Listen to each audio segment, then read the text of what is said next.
नमस्कार मित्रांनो, मी दुर्गेश मकवान. स्वागत आहे सर्वांचं आपलं या MPSC वाला युट्यूब चॅनलवर. मित्रांनो, MPSC राज्य सेवा परीक्षेची तयारी असो किंवा कंबाईन एक्झामची तयारी असो, या दोघांसाठी आपल्याला महाराष्ट्राचा भूगोल अभ्यासणं हे खूप आवश्यक आहे. आणि ज्याप्रमाणे आतापर्यंत आपण मागच्याही सिरीजमध्ये जे सेशन्स बघितले त्यातून तुम्हाला हे समजलं असेल की महाराष्ट्राच्या भूगोलाचा अभ्यास जो आहे हा फॅक्च्युअल कन्सेप्च्युअल पार्टमध्ये कसा केला पाहिजे की जेणेकरून दोन्ही या परीक्षांसाठी राज्यसेवा आणि कंबाईन या दोन्ही परीक्षांसाठी त्याचा उपयोग आपल्याला व्यवस्थित समजतो. आजही आपण एक नवीन टॉपिक महाराष्ट्राच्या भूगोलासंदर्भात इथे अभ्यासणार आहोत आणि विशेष हा टॉपिक असणार आहे महाराष्ट्रातली नदी प्रणाली.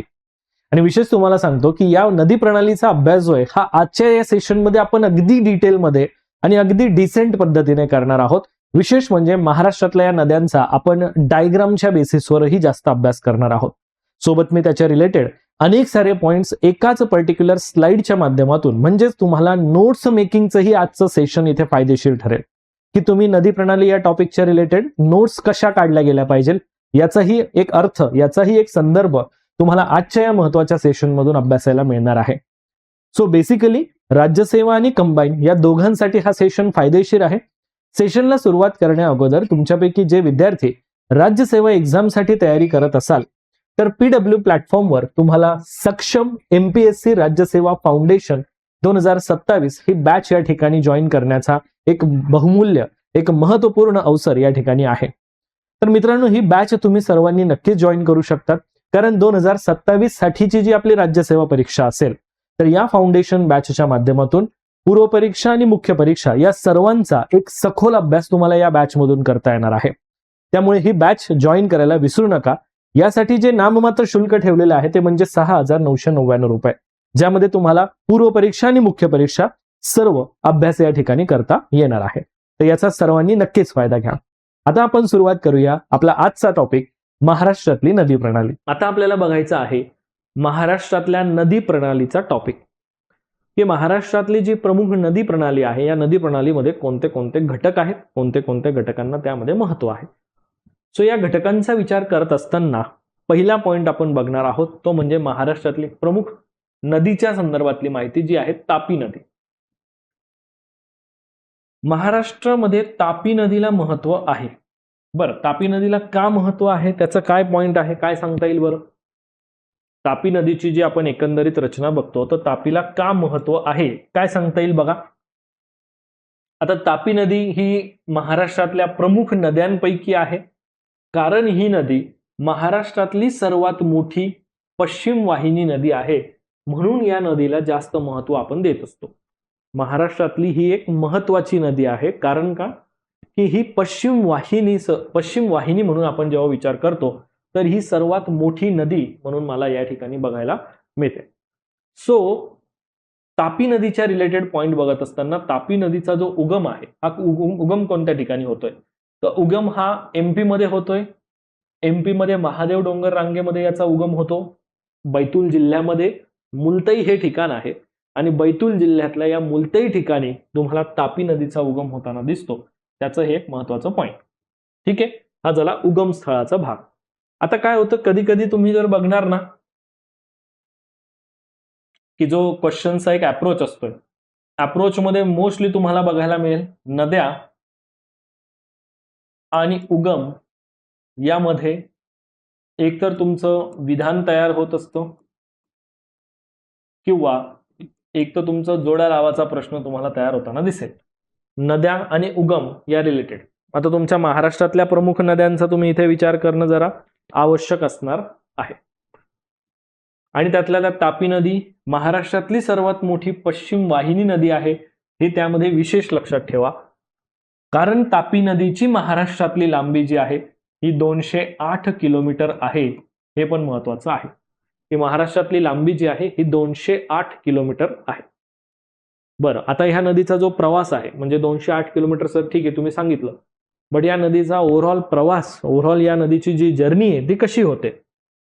ह्या ओव्हरऑल नदीचा प्रवास जर तुम्ही बघणार तर अमरावतीमध्ये येते, जळगावमध्ये येते, धुळ्यामध्ये येते आणि नंदुरबारमध्ये येते. म्हणजे महाराष्ट्रामध्ये 4 जिल्ह्यांमध्ये ही नदीचा प्रवास आपल्याला दिसून येतो.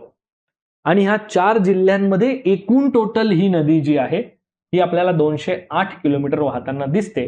बट या 208 किलोमीटरचं 2 भागांमध्ये विभाजन होत आहे. 2 भागांमध्ये का? कारण सुरुवातीला जसं मी बोललो की ही नदी जी आहे ही एमपी मध्ये उगम पावते. एमपी मध्ये उगम पावल्यानंतर ही महाराष्ट्रात येते. महाराष्ट्रातून ही नदी एक अमरावतीमध्ये आली की अमरावतीमध्ये आल्यानंतर ही नदी परत एकदा एमपी मध्ये जाते. परत नंतर ती महाराष्ट्रामध्ये प्रवेश करते. मग महाराष्ट्रात जेव्हा ती परत येते तर ते परत येताना जळगाव, धुळे आणि नंदुरबार या जिल्ह्यातून मला वाहताना दिसते. सो हा त्याचा एकंदरीत एक अप्रोच तुम्हाला लक्षात ठेवावा लागेल. समजते? कारण का की मेन पॉइंट यामध्ये जो आहे तो म्हणजे की महाराष्ट्रात ही नदी 2 वेळा येते. मग पहिल्यांदा जेव्हा आली अमरावतीमध्ये तेव्हा ती 49 किलोमीटर वाहते. दुसऱ्यांदा जेव्हा ती येते तर दुसऱ्यांदा ती पुन्हा 159 किलोमीटर वाहताना दिसते. आणि मग असे हे 49 प्लस 159 यांची टोटल होते ती 208. आणि म्हणून आपण म्हणतो की तापी नदी महाराष्ट्रातून 208 किलोमीटरचा त्या तापी नदीचा एकंदरीत पूर्ण प्रवास मला या ठिकाणी होताना दिसतो. आता हे समजून घेणं गरजेचं आहे. आता यावर काय होते की विधानं येतात किंवा फॅक्च्युअल प्रश्न येतात योग्य अयोग्य या पॅटर्न मधले, की तापी नदीचा एकंदरीत प्रवासाचा तुम्ही विचार करताना तापी नदी अमरावतीमध्ये किती वाहते आहे आणि मग तुमचं जळगाव आणि बाकीच्या या जिल्ह्यांशी संबंधित त्याचा प्रवासाचा पॉईंट कसा आहे. सो जसं मी बोललो की पहिला पॉईंट 49 किलोमीटरचा अमरावतीचा, पण जळगाव, धुळे, नंदुरबार मध्ये मात्र तो 159 किलोमीटरचा. आणि ओव्हरऑल मग ही टोटल येते पूर्ण 208 किलोमीटर महाराष्ट्रामध्ये. आणि जसं आपण बघितलं की त्याचा एकंदरीत ओव्हरऑल प्रवास हा 3 राज्यात आहे, एमपी, महाराष्ट्र आणि गुजरातमध्ये. ठीक आहे, 3 राज्यातून प्रवास आहे हे तर आपल्याला क्लिअर समजलं. बट ह्या 3 राज्यांचा विचार करताना ही महाराष्ट्रात 2 वेळा आणि एमपी मध्ये 2 वेळा वाहते, हा पण तर एक माझ्यासाठी इम्पॉर्टंट फॅक्ट तयार होतोय ना, बरोबर की नाही? जसं ती महाराष्ट्रात 2 वेळा प्रवेश करते तसा तिचा एमपी मध्ये सुद्धा 2 वेळा प्रवेश आहे. पहिल्यांदा ती उगम पावते एमपी मध्येच आहे, नंतर महाराष्ट्रातून परत एमपी मध्ये येते, तो सेकंड टाइम आपल्याला एमपी मध्ये आलेली दिसते. बरं ठीक आहे, मग आता ही तापी नदीची टोटल लांबी जर विचारली तर 724 किलोमीटर ही त्याची टोटल लांबी आहे, टोटल लांबी तापीची. आणि याच्यामध्ये तुम्हाला विचारलं की महाराष्ट्रातली लांबी किती आहे, तर महाराष्ट्रातल्या लांबी रिलेटेड तर ऑलरेडी पॉईंट क्लिअर केला की 208 किलोमीटर आहे. म्हणजे यामध्ये अजून एक अप्रोच येतो की प्रश्नांमध्ये तुम्हाला आता हा जो पॉइंट मी इथे सांगितला, ह्या पॉइंटमध्ये तुमचं तुलनात्मक विधान जे आहे हे तुलनात्मक विधान इथे तयार होताना दिसतील. की जसं तापी नदीची आहे ही एकूण लांबीपैकी महाराष्ट्रातल्या लांबीचा विचार करता ही एकूण किती टक्के महाराष्ट्रात लांबी आहे, तर किती टक्के दिसते मला, 29% नदीची लांबी ही मला महाराष्ट्रामध्ये बघायला मिळते. समजतंय? सो हा त्याचा एक इम्पॉर्टंट भाग झाला की महाराष्ट्रामध्ये त्याची लांबी जी आहे ही किती पर्सेंट दिसते, तर मी म्हणेल की ही मला 29% दिसते. आणि राहिला मग क्षेत्रफळाचा विस्तार, की तापी नदीचं जेवढं क्षेत्र आहे त्या तापीच्या एकूण क्षेत्रफळापैकी एमपी, नंतर महाराष्ट्र आणि नंतर गुजरात, सो ह्या पर्टिक्युलर राज्यांमध्ये त्याचा पूर्ण विस्तार जो आहे हा कशा प्रकारचा आहे.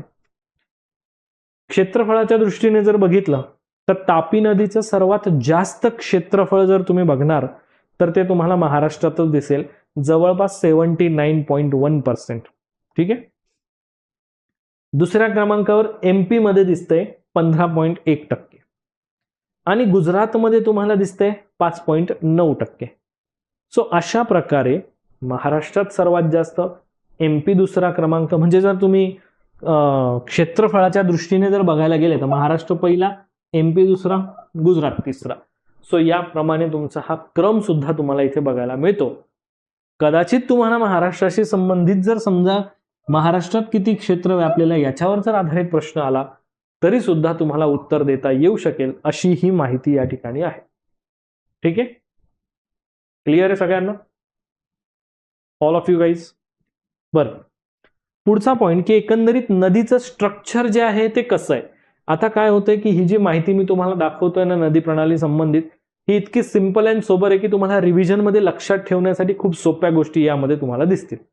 आता इथे जेवढे पण कलर आहेत ते कलर काय दर्शवत आहेत त्याच्या रिलेटेड माहिती जी आहे ही तुम्हाला मी त्या ठिकाणी कॉर्नरला दिलेली आहे. की जेवढंही तुम्हाला ब्ल्यू कलरमध्ये दिसणार ते आहे उपनदी आणि उपनदींची नावं. जे पण व्हाईट कलरमध्ये दिलेले आहेत ते आहेत त्या उपनदी आणि मुख्य नदीचं संगम स्थळ. ऑरेंज कलरमध्ये जे नावं आहेत ते आहेत पर्टिक्युलरली नदीची जी रचना आहे त्या नद्यांच्या काठावरचे शहरं कोणते कोणते आहेत. त्यानंतर येल्लो कलरमध्ये जे दिसत आहेत ते आहे त्या पर्टिक्युलर नद्यांवरचे धरण, जलसिंचन प्रकल्प, डॅम. आणि पर्पल कलर किंवा पिंक कलरमध्ये जे दिसत आहेत तुम्हाला पर्पल कलरमध्ये, तर ते आहेत त्या पर्टिक्युलर नद्यांचे उगमस्थळ. ठीक आहे. आता बघा, तापी नदी एमपी मध्ये बैतूलला उगम पावते आणि ही पश्चिम दिशेला मला वाहताना दिसते. बर, तापी नदी पश्चिमेला मला वाहताना दिसते. आता पहिली गोष्ट या ठिकाणी बघा, तापी नदी जर पश्चिमेला वाहते आहे तर वरची बाजू ही तापी नदीची राईट हँड साइड म्हटली जाईल आणि खालची बाजू म्हणजे दक्षिण बाजू ही या तापी नदीची लेफ्ट हँड साइड म्हटली जाणार. उजवी बाजू आणि डावी बाजू. उजवी बाजू उत्तर बाजू आहे आणि डावी बाजू दक्षिण बाजू आहे. आता ही तापी नदीचा हा पूर्ण प्रवासामध्ये तापी नदीच्या काठावर आपल्याला काय काय, किंवा मी एक काम करतो, तापी नदीच्या पहिल्यांदा उपनद्यांची रचना सांगतो, मग बाकीचं पॉइंट क्लिअर आपण डिस्कस करूया. ठीक आहे. ही तापी नदीची रचना बघत असताना तापीच्या उत्तरेला मला कोणती पर्वतरांग दिसते, तर इथे मला ही बघा वरती दिसते का, सातपुडा पर्वतरांग. तापीच्या उत्तरेला मला सातपुडा पर्वतरांग दिसते आणि तापीच्या दक्षिणेला मला सातमाळ अजिंठा ही डोंगररांग बघायला मिळते. ठीक आहे. तापीच्या उत्तरेला सातपुडा, दक्षिणेला सातमाळ. मग आता आपण उजव्या बाजूच्या नद्या जर बघितल्या उपनद्या, तर त्यामध्ये सुकी, गुळ, अनेर, अरुणावती, गोमाई, अंजना आणि वेराखाडी या मला उत्तरेकडच्या उपनद्या दिसतात. दक्षिणेकडे जर मी बघितलं तर दक्षिणेकडे मला पूर्णा, वाघूर, गिरणा, पांझरा, बुराई यासारख्या उपनद्या दिसतात की ज्या तापीच्या दक्षिणेकडच्या उपनद्या म्हणून बघितल्या जातात. आता या पर्टिक्युलर नद्यांच्या संबंधित आता उपनद्या मी तुम्हाला सांगितल्या. ठीक आहे. आता आपण बघणार आहोत संगमस्थळ. संगमस्थळ म्हणजे व्हाईट कलरचे अक्षर बघा, जसं की तापी पूर्णा संगम चांगदेव या ठिकाणी, हे बघा दिसतंय तापी पूर्णा संगम चांगदेव या ठिकाणी. तापी वाघूर संगम साकोगाव या ठिकाणी. तापी गिरणाचा संगम रामेश्वर या ठिकाणी. तापी आणि पांझराचा संगम मुडावद या ठिकाणी. तापी आणि अरुणावतीचा संगम उपरपिंड या ठिकाणी. तापी आणि बुराईचा संगम सारंगखेडा या ठिकाणी. तापी आणि गोमाईचा संगम प्रकाशा या ठिकाणी. ठीक आहे.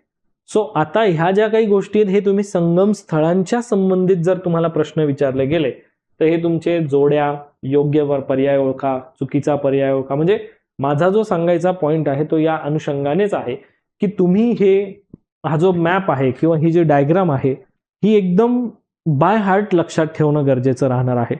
जेव्हा तुम्ही नदी प्रणालीचा हा टॉपिक जो बघतात ना, यामध्ये तुम्ही एवढी डायग्राम जरी लक्षात ठेवली तरी तुम्हाला मोस्ट ऑफ प्रश्न जे आहेत हे तुम्ही व्हिज्युअलाइज बेसिसवर सॉल्व्ह करू शकतात. हे तुम्ही समजून घ्या, कारण ह्या पद्धतीने आपला अभ्यास असायला पाहिजे.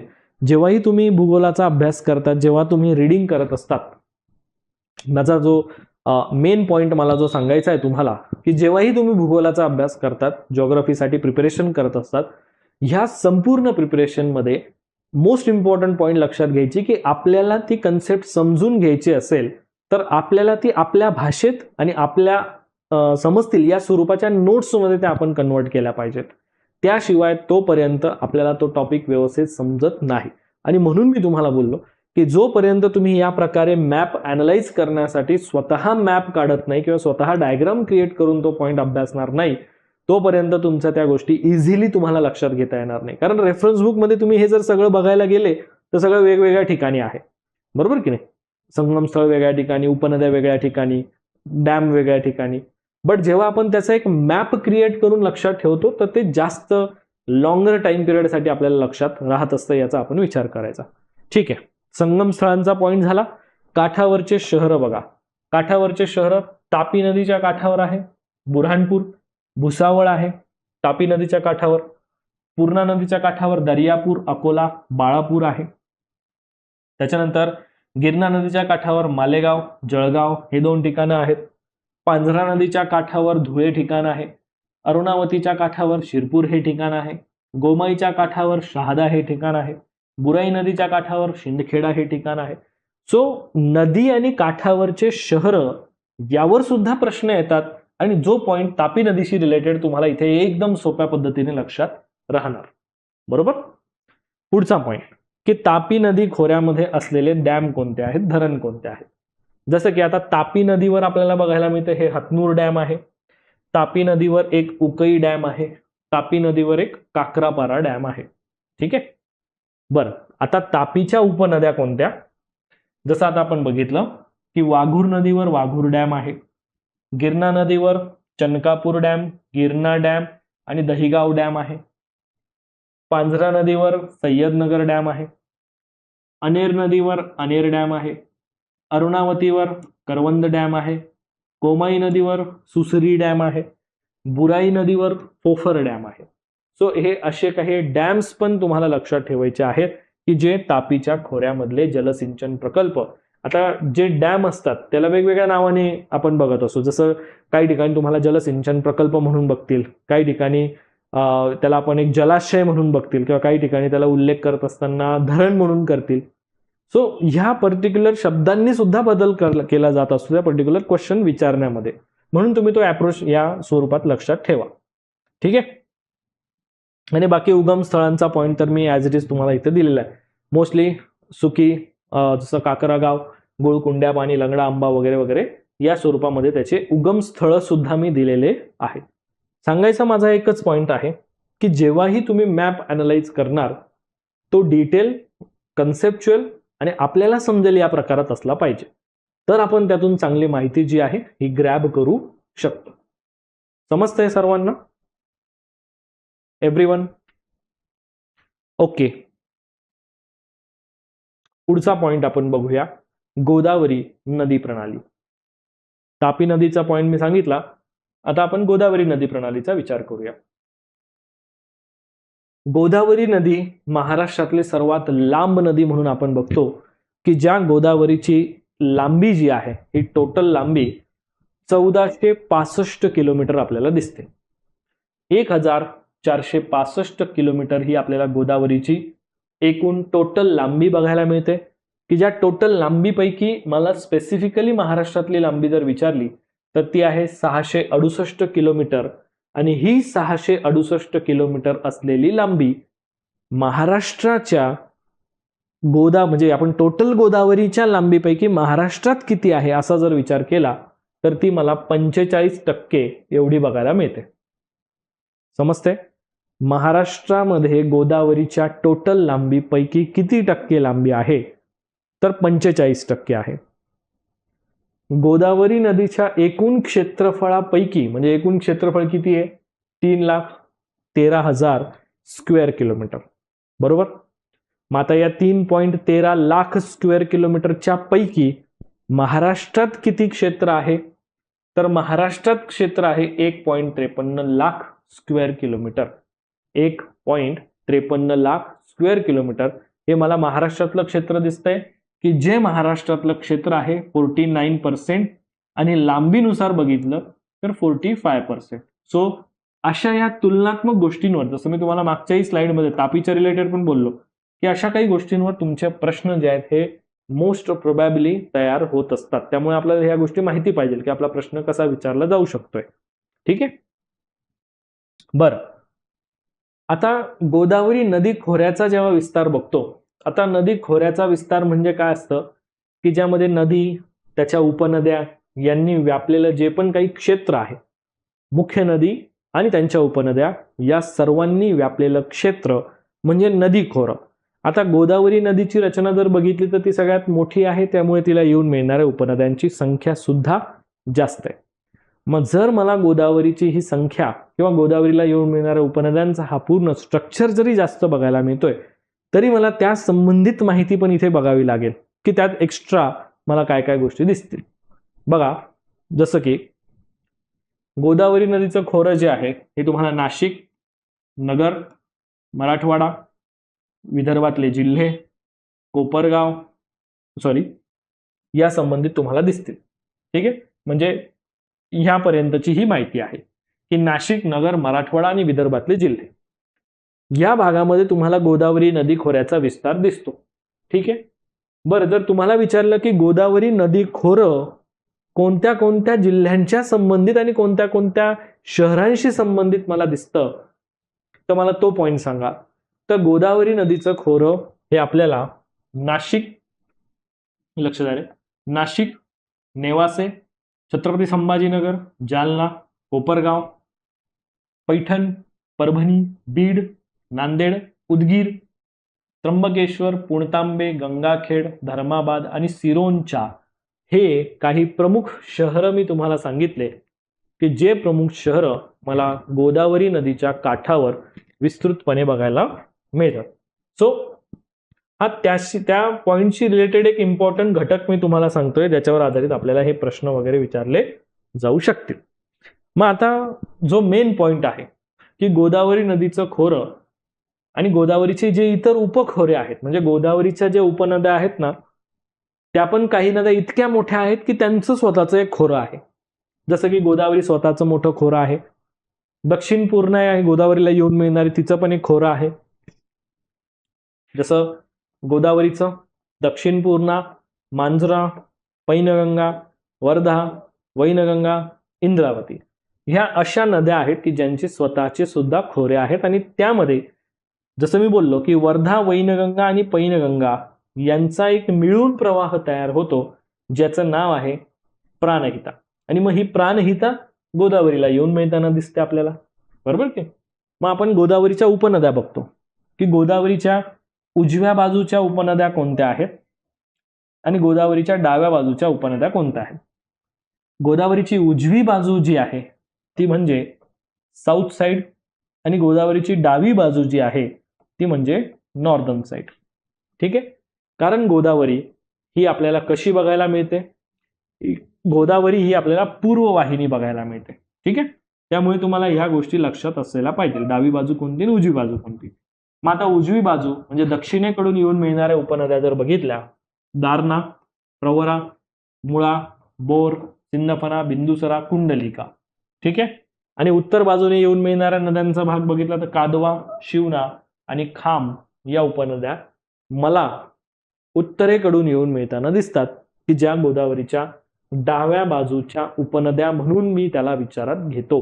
हे मला या ठिकाणी सांगायचं आहे. ठीक आहे, बरं, पुढचा पॉईंट. मग गोदावरी नदी आणि गोदावरी नदीमुळे कोणत्या कोणत्या जिल्ह्यांची सीमा तयार झालेली आहे. सो मी सांगेल की हा तुमच्यासाठीचा एक प्रश्नांचा भाग आहे. सो बी अवेअर, लक्ष द्या या ठिकाणी. सो गोदावरी नदीमुळे कोणत्या कोणत्या जिल्ह्यांची सीमा तयार होते, तर नगर आणि औरंगाबाद म्हणजे छत्रपती संभाजी नगरची सीमा तयार होते. बीड जिल्ह्याची उत्तर सीमा तयार होते.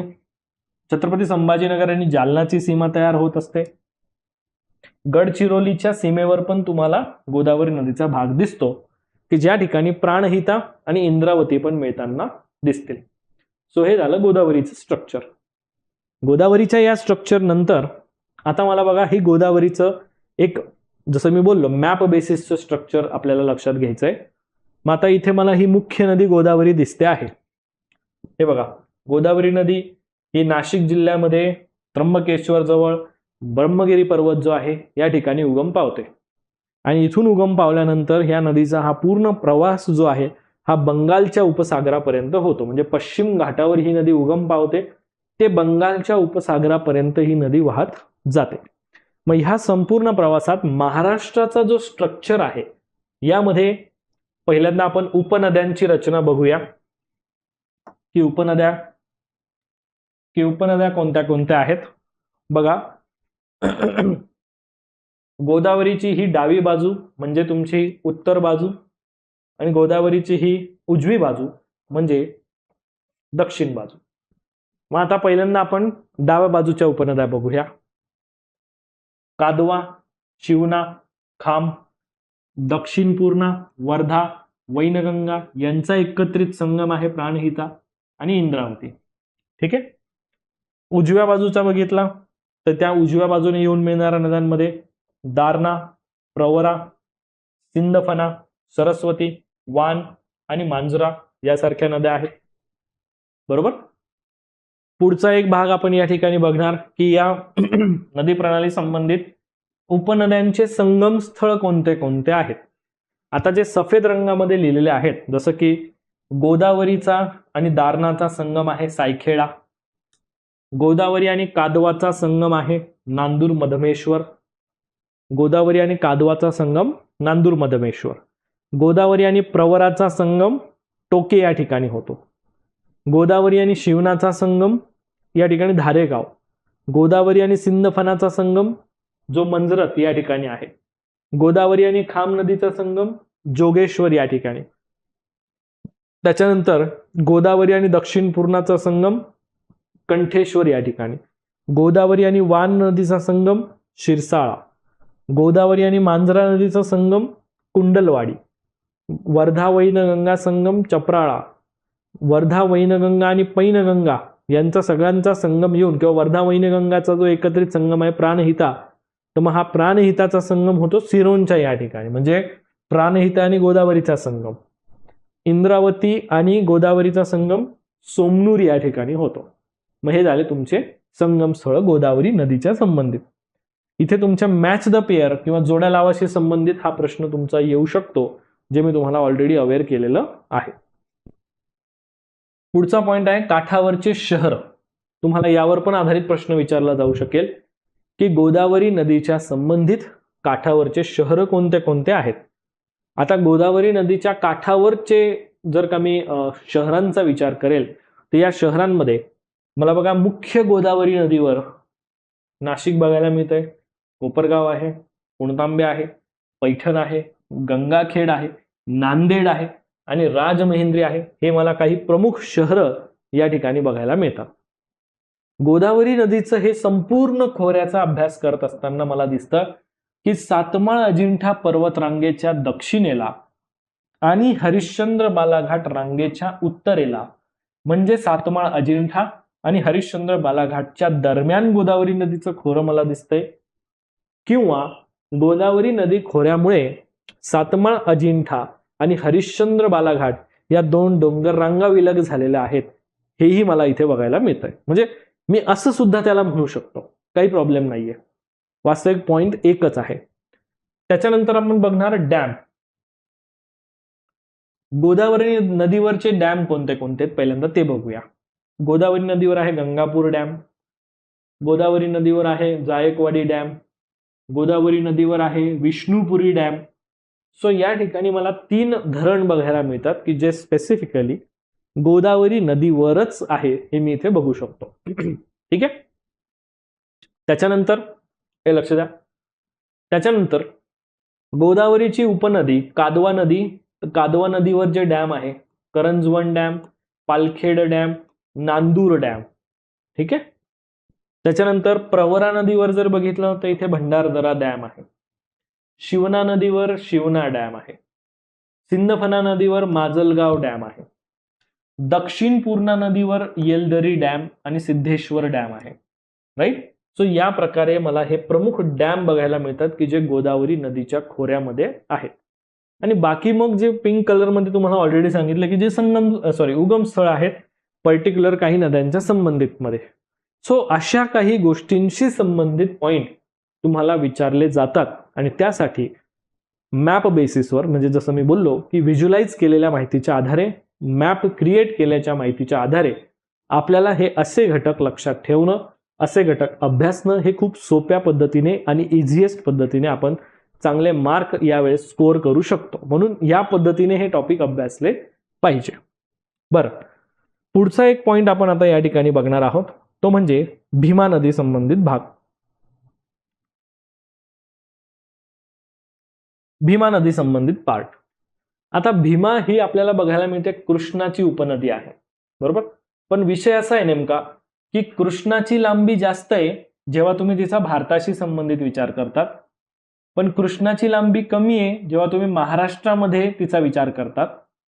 भीमाची लांबी ही महाराष्ट्रात जास्त आहे जेव्हा तुम्ही भीमाचा महाराष्ट्रातला विचार करतात, पण भीमाची लांबी ही कृष्णापेक्षा जास्त आहे महाराष्ट्रामध्ये. भीमाची लांबी कृष्णापेक्षा कमी आहे जेव्हा तुम्ही ओव्हरऑल भारताशी संबंधित विचार करणार त्यावेळेला. समजलं? म्हणून महाराष्ट्रामध्ये भीमा नदी सेपरेटली अभ्यासली जाते, कारण महाराष्ट्रामध्ये भीमाची लांबी जास्त आहे कृष्णा नदीच्या लांबीपेक्षा. समजतंय? सो म्हणून कृष्णा नदीचा आणि भीमा नदीचा महाराष्ट्रात सेपरेट अभ्यास करावा लागतो, त्याचं हे कारण आहे. मग आता या ठिकाणी भीमा नदीचा उगम कुठे झाला? सिंपल, भीमाशंकर या ठिकाणी भीमा नदीचा उगम झाला, तालुका आंबेगाव, पुण्यामध्ये. बरं, आता या नदीचं वहन मार्ग कसं आहे? मग वहन मार्ग आहे आग्नेयेकडून, आपल्याला अशी आग्नेयेकडून पूर्वेकडे आणि परत आग्नेयेकडे जाताना दिसते, असं त्याचा एकंदरीत वहन मार्ग आहे. आता या भीमा नदीची जी टोटल लांबी आहे ही आहे टोटल 860 किलोमीटर. पण होतं असं की 860 पैकी महाराष्ट्रातली लांबी जर विचारली तर ती आहे तुमची 451 किलोमीटर. मग महाराष्ट्रातली 451 किलोमीटर लांबी जर आपण कन्सिडर केली तर ती एकूण टोटल लांबीपैकी महाराष्ट्रामध्ये 52% लांबी आहे. हे तुमचं प्रश्नांच्या संबंधित पॉइंट येऊ शकतो. ठीक आहे. जर तुम्हाला क्षेत्रफळासंबंधित विचारलं की ह्या भीमा नदीच्या एकूण भौगोलिक क्षेत्रफळापैकी महाराष्ट्रातलं क्षेत्रफळ किती आहे, तर महाराष्ट्रातलं क्षेत्रफळ आपल्याला 46,184 स्क्वेअर किलोमीटर, जे की आहे 60%. सो हा पण तुमच्यासाठी एक तुलनात्मक प्रश्नांचा भाग म्हणून आपण याला बघू शकतो. समजतंय? तुलनात्मक प्रश्नांचा एक पार्ट म्हणून मी याला इथे बघू शकतो. बरं, मग आता ही भीमा नदी आणि भीमा नदीचा प्रवाह कसा जातो? मग भीमा नदीचा प्रवाह जातो पुणे, सोलापूर यामधून पुढे. मग भीमा नदीचा खोऱ्याचा विस्तार कोणत्या कोणत्या जिल्ह्यांमध्ये दिसतो महाराष्ट्रामध्ये?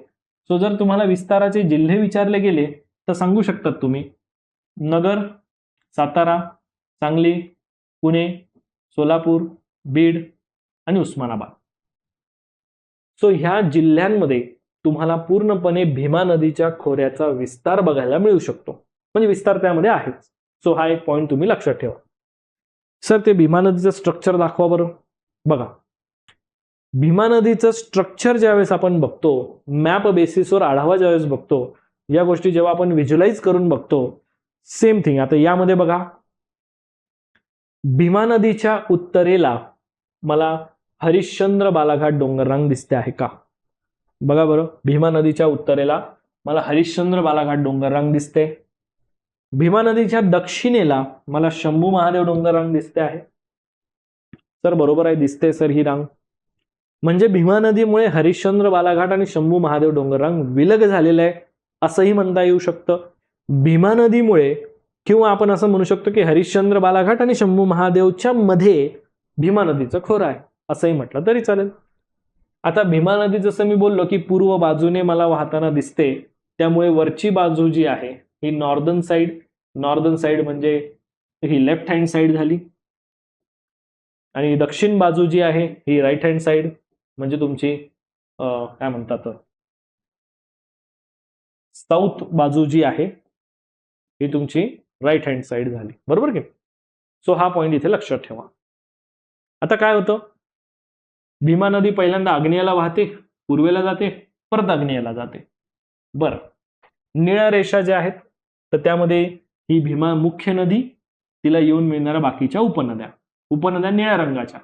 मग उपनद्या कोणत्या कोणत्या आहेत की ज्या मला भीमा नदीच्या उत्तरेकडच्या म्हणजे डाव्या बाजूच्या नद्या दिसतात, त्यामध्ये वेळ, घोड, सरस्वती आणि सीना ह्या नद्यांची रचना दिसते, जे की वेळ माटेवाडीला, घोड गावडेवाडीला आणि सरस्वती हरिश्चंद्र रांगेत आणि सीना हरिश्चंद्र रांगेत उगम पावते. तेच आपण राईट हँड साईडला बघितलं तर भीमा नदीचे उपनदी भामा, इंद्रायणी, मुठा, नीरा आणि मान नदी आहे. बरोबर? त्यापैकी भामा पधारवाडी, इंद्रायणी लोणावळा, मुठा मुळशी, नीरा वरंदा घाट, मान गाडेवाडी. सो या ठिकाणी उगम पावताना दिसतील. दुसरी गोष्ट, जे सफेद रंगामधले ठिकाणं आहेत ते आहे नदी आणि उपनदीचे संगम स्थळ. जसं की भीमा आणि भामाचा संगम आहे पिंपळगाव, भीमा आणि इंद्रायणीचा संगम आहे तुळापूर, भीमा आणि वेळ नदीचा संगम आहे शिक्रापूर, भीमा आणि घोड नदीचा संगम आहे सांगवी दुमाले. भीमा आणि सरस्वती नदीचा संगम आहे पेडगाव. भीमा आणि नीरा नदीचा संगम आहे नीरा नरसिंगपूर. भीमा आणि सीनाचा संगम आहे कुंडल. भीमा आणि आंधळी नदीचा संगम आहे मान नदीचा संगम आहे उंचेवन. ठीक आहे, हे झाले तुमचे नदी उपनदीचे संगम स्थळ.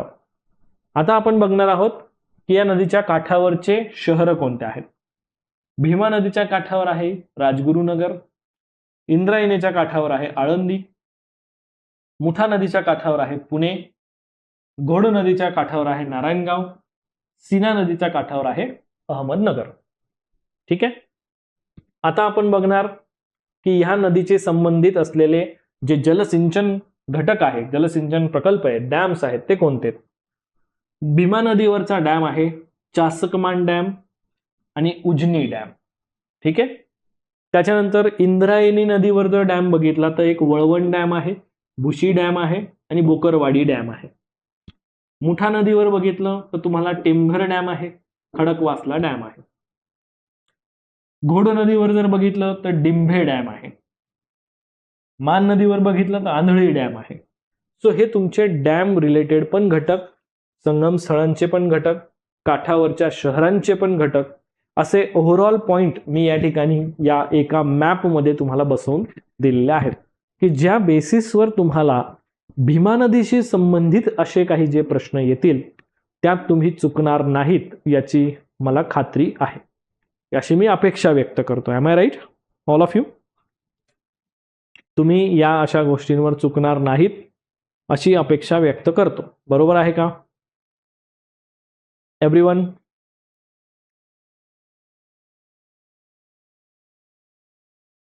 ठीक आहे, जरा ह्या अशा गोष्टींकडे पण तुम्ही लक्ष देत चला. ठीक आहे, पुढचा नदी प्रणालीचा जो भाग आपण बघतोय तो म्हणजे कृष्णा नदीचा भाग, की कृष्णा नदी प्रणाली कशी आहे. कृष्णा नदीची जर तुम्ही रचना बघणार तर कृष्णा नदी ही गोदावरीच्या नंतर दुसरी सगळ्यात मोठी नदी आहे. कृष्णा नदीचा जो पार्ट मी तुम्हाला सांगतोय तर हा पार्ट असा आहे की ही गोदावरीच्या नंतर महाराष्ट्रातली दुसरी मोठी नदी आहे की जी नदी पश्चिम घाटात उगम पावते, पूर्व घाट ओलांडून मग बंगालच्या उपसागराला जाऊन मिळते, जी आंध्र प्रदेशमध्ये मछलीपट्टणम जवळ जाऊन आपल्याला मिळताना दिसेल. जसं उगम बघतो आपण या कृष्णा नदीचा, तर उगम कुठे आहे? सातारामध्ये महाबळेश्वर या ठिकाणी उगम होतो. आणि योगायोग असा आहे की या महाबळेश्वरच्या ठिकाणी इतर 5 नद्या पण उगम पावतात. मग इतर 5 नद्यांमध्ये पहिली आहे कृष्णा, दुसरी आहे वेण्णा, तिसरी आहे कोयना. आता कृष्णा, वेण्णा, कोयना या पूर्व दिशेला वाहणाऱ्या नद्या, आणि चौथी नदी आहे गायत्री, 5वी नदी आहे सावित्री.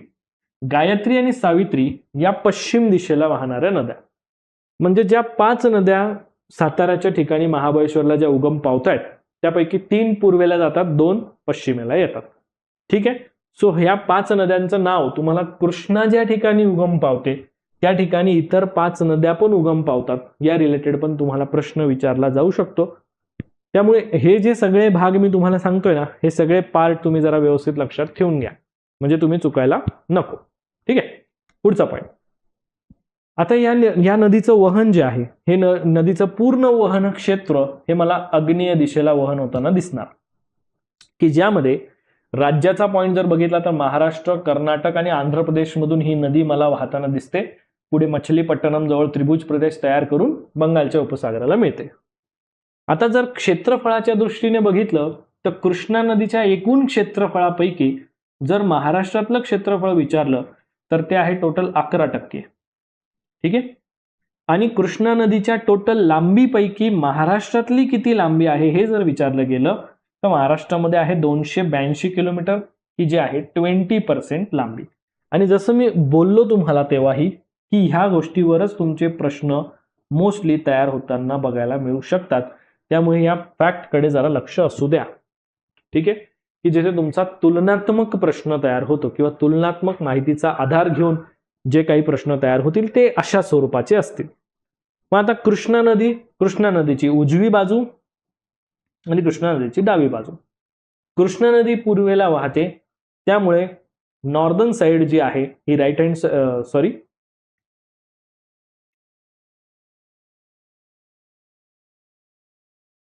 कृष्णा नदीची उजवी बाजू जी आहे, उजवी बाजू म्हणजे तुमची साऊथ साइड आली, डावी बाजू ही तुमची नॉर्थ साइड आली. लक्षात आलं? सो हे लक्षात ठेवा. मग आता या ठिकाणी वेण्णा, कोयना, वारणा, पंचगंगा, दूधगंगा, वेदगंगा आणि ईशान्य बाजूला येरळा नदी आणि मग ती महाराष्ट्राच्या बाहेर भीमा नदी पण येऊन मिळताना मला दिसते.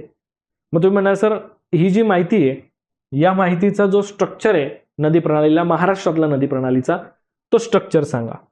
आता तो स्ट्रक्चर इथे बघा दिसतोय तुम्हाला. कृष्णा नदी सुरुवातीला पूर्वेला जाते, नंतर ती आग्नेय दिशेला जाताना दिसते. आणि कृष्णा नदीच्या उत्तरेला शंभू महादेव डोंगररांग मला दिसते. कृष्णा नदीच्या उत्तरेला शंभू महादेव डोंगररांग मला बघायला मिळत असते, जिथं दक्षिणेला कृष्णा नदीचं खोरं आहे. यामध्ये कृष्णाच्या उपनद्या कोणत्या? तर कृष्णाच्या उपनद्या डाव्या बाजूने जर बघितलं तर येरळा नदी आहे आणि उजव्या बाजूने जर बघितलं तर इथे वेण्णा, त्याच्यानंतर कोयना, त्याच्यानंतर वारणा, त्याच्यानंतर पंचगंगा, त्याच्यानंतर दूधगंगा, त्याच्यानंतर घटप्रभा या नद्या मला दिसतात. ठीक आहे, ठीक आहे सर. मग आता यामध्ये बघा उपनद्यांचा भाग कळला. आता नदी आणि उपनदीचं संगम स्थळ बघूया. मग कृष्णा आणि वेण्णाचा जो संगम होतोय तो आहे माहुली या ठिकाणी, माहुली संगम. कृष्णा आणि कोयनाचा संगम जो आहे तो प्रीती संगम आहे. कृष्णा आणि येरळाचा जो संगम आहे त्याला ब्रह्मनाळ संगम आहे. कृष्णा आणि वारणाचा संगम आहे हरिपूर. कृष्णा आणि पंचगंगाचा संगम आहे नरसोबाची वाडी. कृष्णा आणि दूधगंगाचा संगम हा कर्नाटकमध्ये होतो धनवडी या ठिकाणी. कृष्णा आणि घटप्रभाचा संगम होतो कर्नाटकमध्ये बागलकोट या ठिकाणी. सो हे झाले तुमचे संगम स्थळ, म्हणजे 2 पॉइंट झाले की उपनद्या कळल्या आणि संगम स्थळ कळलेत आता मला. बरं, पुढचा पॉइंट की ह्या नदी खोऱ्यामध्ये काठावरचे शहर कोणते कोणते आहेत? काठावरचे शहर कोणते कोणते आहेत? कृष्णा नदीच्या काठावर आहे वाई आणि सांगली, त्याच्यानंतर मछलीपट्टणम वगैरे. पंचगंगाच्या काठावर आहे कोल्हापूर, इचलकरंजी. दूधगंगाच्या काठावर आहे कागल हे शहर. ठीक आहे, म्हणजे काठावरच्या शहरांचा पण एक पॉइंट जो आहे हा लक्षात आला. आता डॅम कडे बघूया. धरण. मुख्य कृष्णा नदीवर डॅम जो आहे तो आहे धोम डॅम, धोम धरण म्हटलं जातं त्याला. वेण्णा नदीवर जर बघितलं तर कान्हेर डॅम आहे. जी वेण्णा नदी आहे, कृष्णाची उपनदी वेण्णा, त्याच्यावर कान्हेर डॅम. कृष्णा नदीची उपनदी Koyna, as it is कोयनावर Koyna dam आहे. वारणा नदीवर आहे तुमचा चांदोली डॅम, जो की महत्वाचा डॅम आहे. दूधगंगा नदीवर आहे कळंबावाडी डॅम. सो म्हणजे तुम्हाला कृष्णा नदीच्या खोऱ्यामध्ये असलेले प्रमुख डॅम कोणते कोणते आहेत त्या रिलेटेड पण पॉइंट समजला. बघा काय होतं की ह्या पद्धतीने जे मी तुम्हाला सांगतोय ना, या पद्धतीने तुम्हाला टॉपिक डिटेलमध्ये पण कळतो, रिव्हिजनसाठी पण इझी होतो. हे तुम्ही विचारात घ्या. म्हणजे मॅप पण दाखवतोय आणि शिकवताना पण मी तुम्हाला ह्याच बेसिसवर शिकवलेलं आहे. तुमच्यापैकी ज्यांनी माझे पेड क्लासमध्ये क्लास केलेले असतील, बॅचेसमध्ये तुम्ही सेशन केलेले असतील, त्यात तुम्हाला हे बघायला मिळालं असेल की मी तिथे सुद्धा तुम्हाला जे शिकवलं ते ह्याच प्रकारच्या माहितीच्या आधारे शिकवलेलं आहे, की जेणेकरून तुम्हाला हे सगळं रिकॉल पण होत असेल लगेचच. Am I right? बरं, त्याच्यानंतर उगमस्थळ. मग बाकी उगमस्थळ तर इथे दिले. यामध्ये एक गोष्ट लक्षात ठेवा की पंचगंगा नदी जी ही 5 नद्यांपासून तयार झालेली आहे. 5 नद्या ज्या आहेत त्यामध्ये कासारी, सरस्वती, कुंभी, तुळशी, भोगावती. आणि या भोगावती नदीच्या काठावर आहे राधानगरी. आणि मग ही पुढे नदी जी पंचगंगा बनते, मग पुढे जाते आणि मग कृष्णा नदीला जाऊन मिळते. सो असा प्रकारचा हा एकंदरीत एक स्ट्रक्चर जो आहे हा मला कृष्णा नदीचा स्ट्रक्चर इथे बघायला मिळतोय. ओके, आता आपण महाराष्ट्रातली पुढची नदी प्रणाली या ठिकाणी अभ्यासणार आहेत, ज्यामध्ये आपल्याला बघायचं आहे वर्धा, वैनगंगा, पैनगंगा या विदर्भातल्या नदी खोऱ्यांचा भाग. वास्तविक वर्धा, वैनगंगा, पैनगंगा या नद्यांची पूर्णतः रचना आपण बघतो ती म्हणजे महाराष्ट्राच्या विदर्भाच्या भागामध्ये. बेसिकली या नद्यांचे एकत्रित एक संगम होऊन जो नवीन प्रवाह तयार होतो त्याला प्राणहिता असं म्हटलं जातं. आणि प्राणहिता नंतर आपण बघतो ती म्हणजे गोदावरीला येऊन मिळत असते. जसं मी गोदावरीचा पॉईंट तुम्हाला जेव्हा शिकवला त्यावेळेस हे पण बोललो होतो की प्राणहिता नदी जी आहे वर्धा वैनगंगा पासून एक येऊन मिळणारा प्रवाह की तो आपल्याला गोदावरीला मिळताना दिसतो, म्हणजेच प्राणहिता ही गोदावरीचीच उपनदी म्हणून आपण या ठिकाणी लक्षात घेतो. बरं, मग आता एक एक नदीचा भाग बघूया. वर्धा नदीचा एक इम्पॉर्टंट पॉईंट आपण जरा लक्षात घेऊ की वर्धा नदीचं स्ट्रक्चर काय आहे. वर्धा ही विदर्भातली एक महत्वाची नदी आहे आणि त्यातल्या त्यात महाराष्ट्रातली एक गोष्ट लक्षात ठेवा की यामध्ये जे पण काही फॅक्ट्स मी सांगतोय ते मोस्ट इम्पॉर्टंट आहेत. जसं की आता वर्धा नदीचा जर आपण विचार केला तर वर्धा नदी ही महाराष्ट्रातली एक सगळ्यात मोठी दक्षिण वाहिनी नदी म्हणून हिचा विचार केला जात असतो. ओव्हरऑल महाराष्ट्राशी संबंधित बोलतोय मी, हे लक्षात ठेवा. ठीक आहे, दक्षिण वाहिनी नदी. मग आता या नदीचा उगम जो आहे एमपी मध्ये या नदीचा उगम होतो. एमपी मध्ये बैतूल मधलं जाम या ठिकाणी सातपुडा पर्वत रांगेमध्ये आपल्याला वर्धा नदीचा उगम होताना दिसत असतो. मग ही जी नदी आहे ही एमपी मधून महाराष्ट्रामध्ये अमरावती जिल्ह्यात प्रवेश करते. म्हणजे एमपी मधून ज्यावेळेस ती उगम पावल्यानंतर दक्षिणेकडे महाराष्ट्राकडे ज्यावेळेस ती वाहते तर महाराष्ट्राकडे आपल्याला ही नदी अमरावतीमध्ये प्रवेश करताना दिसते. सातपुडा पर्वत रांगेत उगम पावल्यानंतर ही दक्षिणेकडे येते. मग हिची महाराष्ट्रातली जी लांबी आहे वर्धा नदीची ती आहे टोटल 455 किलोमीटर. महाराष्ट्रातलं या नदीने व्यापलेलं जे क्षेत्रफळ आहे तर क्षेत्रफळ आपल्याला बघायला मिळतं 46,186 किलोमीटर स्क्वेअर किलोमीटर एवढं आपल्याला क्षेत्रफळ बघायला मिळतं की जे पर्टिक्युलर क्षेत्रफळ कम्प्लिटली वर्धा नदीचं महाराष्ट्रातलं क्षेत्र म्हणून आपण या ठिकाणी लक्षात घेतो. मग या नदीचा राजकीय प्रवास जो आहे की वर्धा नदी आपल्याला कोणत्या महाराष्ट्रातल्या जिल्ह्यांमधून वाहताना दिसते तर वर्धा नदीचा प्रवास जसं ही अमरावतीमध्ये प्रवेश करते तर अमरावती नंतर ती नागपूरमध्ये जाते, नंतर वर्धामध्ये, नंतर यवतमाळ, नंतर चंद्रपूर. सो असा या नदीचा एकंदरीत प्रवास आहे की ही नदी अमरावती, नागपूर, वर्धा, यवतमाळ, चंद्रपूर या जिल्ह्यांमध्ये या नदीचा मला प्रवास होताना दिसत असतो. सिमिलरली आता जसं मी बोललो की वर्धा ही एक महत्वाची नदी आहे या संपूर्ण विदर्भामधली, त्याचप्रमाणे एक वैनगंगा नदी सुद्धा आहे की जी या विदर्भातली महत्वाची नदी आहे. जसं महाराष्ट्रातली सगळ्यात मोठी दक्षिण वाहिनीच्या रिलेटेड जर का प्रश्न विचारला गेला तर ही आपण पहिली म्हणू शकतो. तर मग ही दुसऱ्या क्रमांकाची जी दक्षिण वाहिनी नदी आहे तर ती दक्षिण वाहिनी नदी दुसरी म्हणजे वैनगंगा. वैनगंगा महाराष्ट्रातली दुसऱ्या क्रमांकाची दक्षिण वाहिनी नदी आहे आणि ही नदी सुद्धा आपल्याला एमपी मध्येच उगम पावताना दिसणार. एमपी मध्ये मैकल पर्वत रांगेमध्ये शिवनी जो जिल्हा आहे एमपी मधला तर या एमपी मधल्या शिवनी जिल्ह्यामध्ये मैकल पर्वत रांगेमध्ये या नदीचा उगम होतो. दुसरी महत्वाची नदी आहे महाराष्ट्रातली जी मी तुम्हाला वैनगंगा सांगितली आणि वर्धा ॲज इट इज जसं आपण बघितलं दक्षिणेकडची दक्षिण वाहिनी सगळ्यात मोठी नदी, दक्षिण वाहिनी दुसरी नदी वैनगंगा पण लक्षात ठेवा. ठीक आहे. बरं, या नदीची लांबी जी आहे ही महाराष्ट्रातली लांबी 295 किलोमीटर आहे. वर्धा नदीची लांबी आहे 455 किलोमीटर, परंतु वैनगंगाची लांबी आहे 295 किलोमीटर.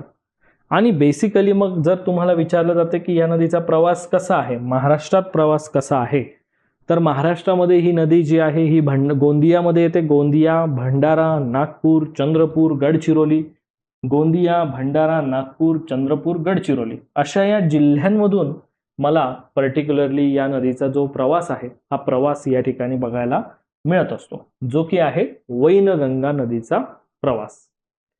दुसरा अजून एक महत्वाची एक नदी आपल्याला बघायला मिळत असते की जी विदर्भातली सगळ्यात मोठी पूर्व वाहिनी नदी आहे. वर्धा, वैनगंगा, पैनगंगा याच्यामध्ये वर्धा जी आहे ही दक्षिण वाहिनी आहे, वैनगंगा दक्षिण वाहिनी, पैनगंगा ही पूर्व वाहिनी आहे. हे तुम्ही जरा इथे लक्षात असू द्या. ज्यामध्ये विदर्भातली सगळ्यात मोठी पूर्व वाहिनी नदी म्हणून विचारलं तर पैनगंगा ही नदी तुम्हाला लक्षात ठेवायची आहे. पैनगंगा नदी. मग आता ह्या पैनगंगा नदीचा उगम जो आहे हा अजिंठा पर्वत रांगेत आपल्याला उगम होताना दिसतो. अजिंठा रांगेत उगम होताना यामध्ये मला बुलढाणा आणि वाशिम या जिल्ह्यांच्या सीमेवर मला पर्टिक्युलरली ही जी काही नदी आहे ही या ठिकाणी बघायला मिळत असते. सो इन सिंपल म्हणजे आपल्याला जे पण काही घटक मी तुम्हाला इथे सांगतोय किंवा जे पण काही पॉइंट्स मी तुम्हाला इथे सांगतोय हे मोस्ट इम्पॉर्टंट आहे. ठीक आहे. बर, आता पैनगंगाची लांबी किती आहे? सो पैनगंगाची महाराष्ट्रातली लांबी जर बघितली तर ती आहे 995 किलोमीटर एवढी लांबी आहे. आणि ह्या पैनगंगाचा एकंदरीत महाराष्ट्रातला राजकीय प्रवासाचा भाग बघितला तर महाराष्ट्रामधून ही नदी कोणत्या कोणत्या जिल्ह्यांमधून क्रॉस होत जाते, जसं आपण बघितलं तर बुलढाणामधून जाणार, त्याच्यानंतर वाशिम, हिंगोली, यवतमाळ, नांदेड आणि शेवटी चंद्रपूर. सो महाराष्ट्रामध्ये मला ही नदी जी आहे ही या पर्टिक्युलर जिल्ह्यांमधून जाताना दिसते, जो की या पैनगंगा नदीचा एकंदरीत मला राजकीय प्रवास म्हणून बघता येतो. मग आता जर समजा तुम्हाला विचारलं की वर्धा, वैनगंगा आणि पैनगंगा या नदी खोऱ्यांचा विचार करत असताना यामध्ये तीनही नद्यांपैकी सगळ्यात मोठी नदी कोणती आहे, तर यामध्ये तुम्हाला दिसेल की पैनगंगा ही पूर्ववाहिनी नदी सगळ्यात मोठी आहे, वर्धा ही दुसरी आहे आणि वैनगंगा ही तिसरी आहे. कारण पैनगंगाची लांबी आहे 495, वर्धाची लांबी आहे 455, वैनगंगाची लांबी आहे 295. पैनगंगा, वर्धा आणि वैनगंगा हा लांबीनुसार त्याचा एकंदरीत क्रम आहे ज्यावर आधारित तुम्हाला प्रश्न कदाचित विचारला जाऊ शकतो. ठीक, ओके.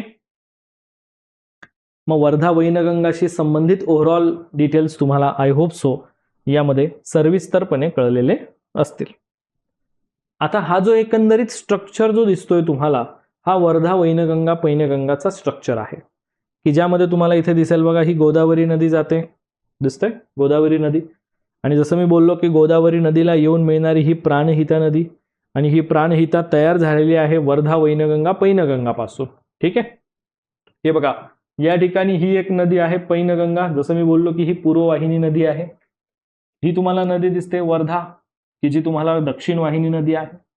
ही तुम्हाला एक वैनगंगा नदी दिसते आहे की जी दक्षिण वाहिनी नदी मला म्हणून बघता येते.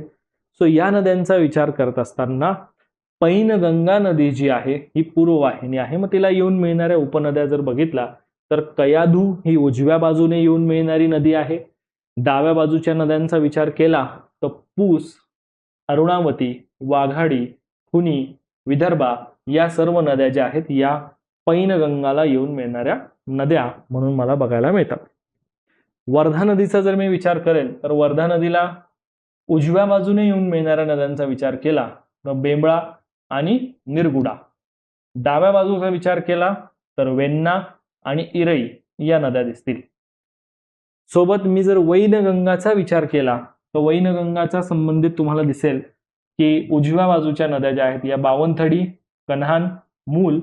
डाव्या बाजूचा जर विचार केला तर बाग, चुलबंद, गाढवी, खोब्रागडी, कठाणी आणि पोटफोडी या सर्व नद्या दिसतील.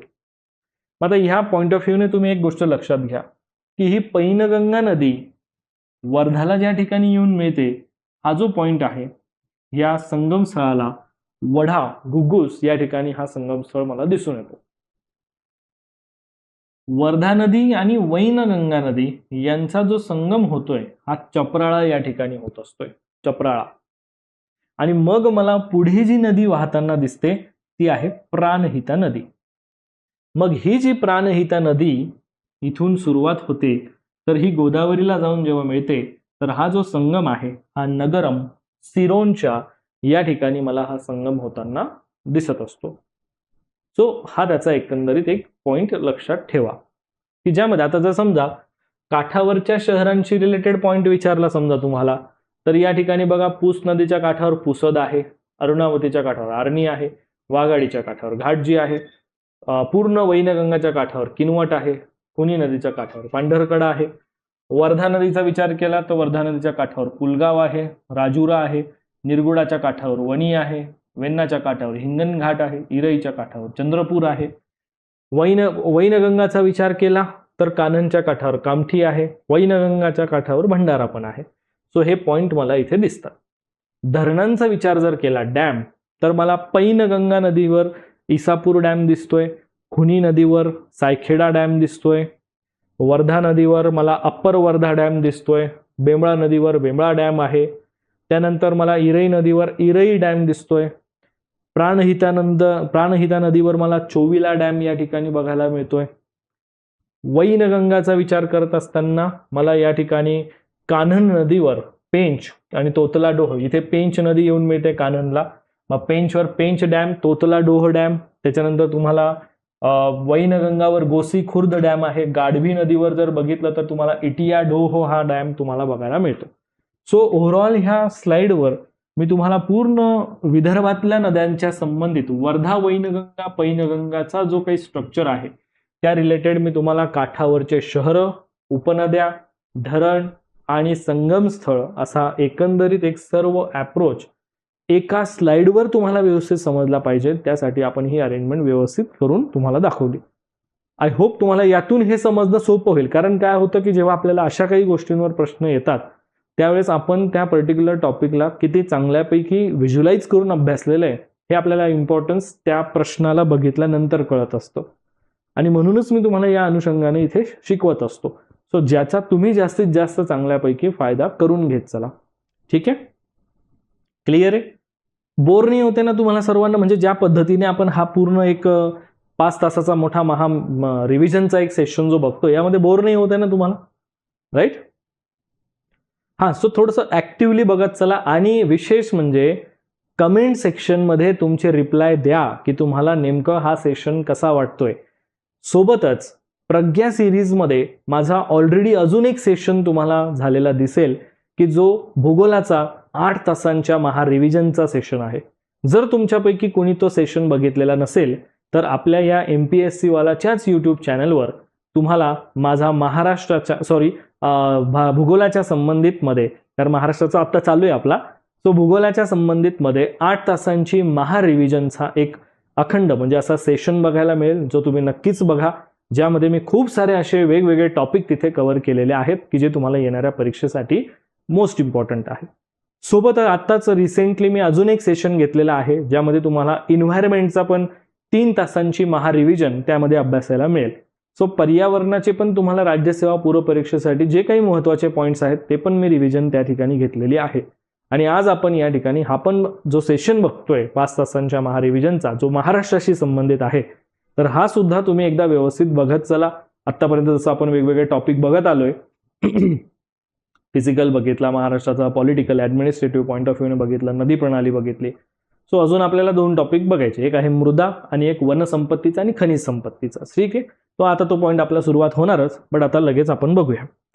त्या अगोदर एक फायनल पॉईंट आपला नदी प्रणालीचा शेवटचा घटक आहे कोकणातल्या नद्यांचा भाग, की कोकणातल्या नद्या ज्या आहेत, आता याच्या रिलेटेड मी तुम्हाला कोकणाशी संबंधित खाडी जी आहे हे खाडींचा पॉईंट मी तुम्हाला अगोदरच आपल्या प्राकृतिक भूगोलाचा पॉईंट जेव्हा सांगितला त्यामध्ये मी खाडी तुम्हाला सांगितलेली आहे. आता मात्र तुम्ही लक्षात ठेवायचं आहे की कोकणातल्या या नद्या ज्या आहेत यांचा जिल्हानिहाय कसा क्रम लागतो, किंवा जिल्हानिहाय आपल्याला नद्यांचा क्रम जो आहे हा कम्प्लिटली उत्तर दक्षिण क्रम कसा आहे यावर जर मला प्रश्न विचारला तर काय उत्तर द्यायचं ते तुम्हाला या स्लाइडवरून इथे समजेल.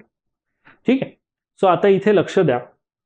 पालघर जिल्ह्यामध्ये जर तुम्ही लक्षात घेतलं तर मला उत्तरेकडून दक्षिणेकडे नद्यांचा क्रम हा विचारला जाईल, तर मला हा क्रम इथे लक्षात ठेवायचा आहे की दमनगंगा नदी, सूर्या, पिंजाळ, वैतरणा आणि तानसा या पालघर जिल्ह्यातल्या नद्या तुम्हाला दिसतील, की ज्या पालघर जिल्ह्यातल्या उत्तरेकडून दक्षिणेकडे नद्यांचा क्रम तुम्हाला इथे समजतो.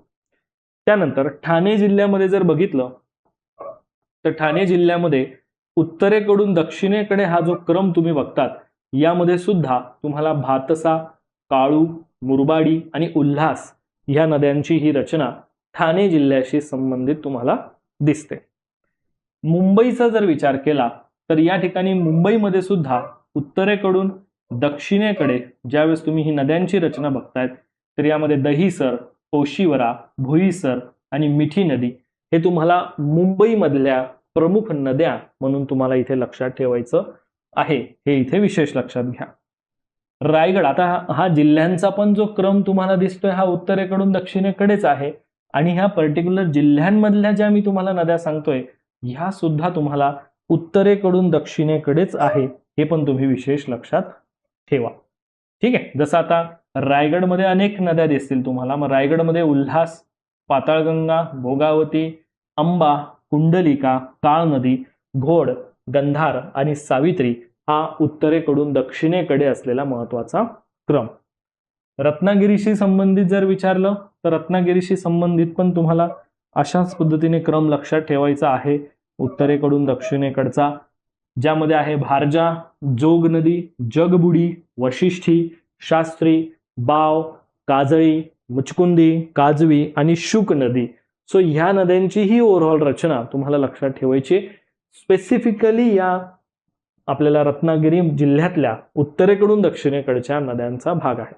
इथे तुम्हाला प्रश्न जो विचारला जाऊ शकतो तो एक तर जिल्हानिहाय नद्या पण असू शकेल, किंवा जिल्हानिहाय स्पेसिफिकली तुम्हाला एक डायरेक्टली क्रम असेल, किंवा प्रत्येक जिल्ह्यातला रॅन्डमली एक एक नदीचा भाग असू शकेल की जिथे तुम्हाला जोड्या लावाचा प्रश्न पण तयार होतो. त्याच्यानंतर आहे सिंधुदुर्गशी संबंधित भाग, की सिंधुदुर्गमध्ये ज्या नद्यांची रचना आहे, तर यामध्ये सिंधुदुर्गमध्ये तुम्हाला देवगड, आचरा, गड, कर्ली आणि तेरेखोल ह्या नद्यांची ही रचना इथे आपल्याला बघायला मिळत असते, की ज्या महत्वाच्या नद्या आहेत. पूर्ण या आपण म्हणू शकतोय की कोकणातल्या नद्यांच्या या ओव्हरऑल स्ट्रक्चरल रचनेचा हा आढावा मी तुम्हाला या ठिकाणी सांगितला. बरं, आता इथे तुम्हाला एक पॉईंट अजून लक्षात ठेवायचा आहे की जे कोकणाचे भाग होत असतात, जसं आपण बघितलंय की उत्तर कोकण, मध्य कोकण आणि दक्षिण कोकण. मग यामध्ये दमनगंगा नदीपासून ते कुंडलिका नदीपर्यंतचा जो काही भाग आहे, ही बघा, ही दमनगंगा नदीपासून तर कुंडलिका पर्यंतचा जो भाग आहे हा तुमचा उत्तर कोकण म्हटला जातो. ठीक आहे. त्याच्यानंतर सावित्री ते काजवी नदीपर्यंतचा जो काही भाग आहे, म्हणजे तुम्ही असंही म्हणू शकतात की ऑन अन ॲव्हरेजली ह्या कुंडलिका पासून तर काजवी पर्यंतचा जो आहे हा तुमचा मध्य कोकण म्हटला जाईल. त्याच्यानंतर काजवी पासून ते तुमचा तेरेखोल पर्यंतचा जो काही भाग आहे हा तुमचा दक्षिण कोकण म्हणून बघितला जाईल. सो ही रचना जी आहे हे तुम्हाला बाय डिफॉल्ट लक्षात ठेवायचंय, कारण ह्यावर तुमचे अनेक सारे प्रश्न इथे तयार होणार, ज्यासाठी तुम्ही याचा विचार हा केलाच पाहिजे हे तुम्ही लक्षात ठेवा. ओके, ठीक आहे. बर, सो आता नदी प्रणालीचा आपला महाराष्ट्राशी संबंधित जो पॉइंट आहे तो तुम्हाला या ठिकाणी पूर्ण लक्षात आलेला असेल.